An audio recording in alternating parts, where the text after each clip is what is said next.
Of a Sunni terrorist group fighting against Shiites in Iran says his organization has close links with the CIA. The head of the Jundullah group was captured earlier this week in the south of the country. Abul Malik Rigi says he met the US agents in Pakistan who promised support for carrying out terrorist attacks in Iran. The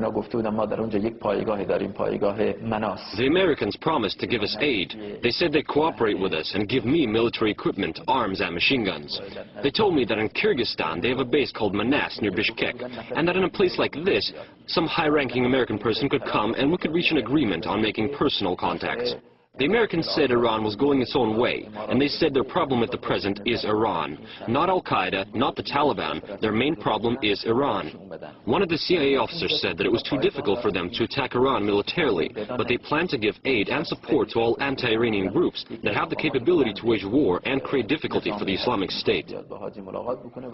Well, Abul Malik Rigi also says he was captured while on his way to a meeting with a high-ranking American official at the Manas military base in Kyrgyzstan.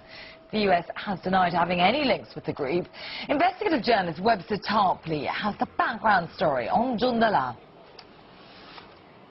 This is Jundullah, or the Rigi brothers organization. It's a family firm, you might say, which operates as a terrorist organization. It's widely thought to be based in Pakistan, but it operates in Iran on the other side of that border. And it's also thought to engage in a lot of smuggling, drug running, and now they've branched out into terrorism. They've blown up a mosque, killing 25 people a couple of years ago.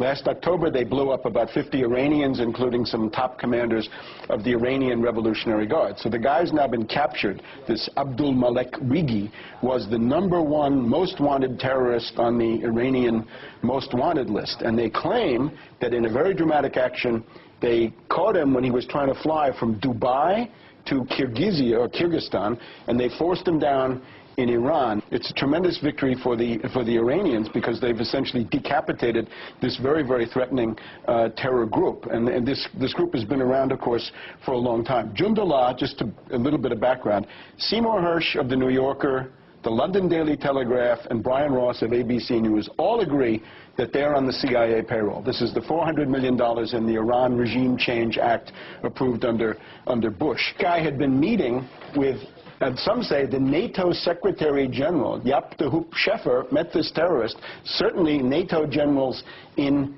Afghanistan, so they operate as an arm of NATO strategy in the entire region.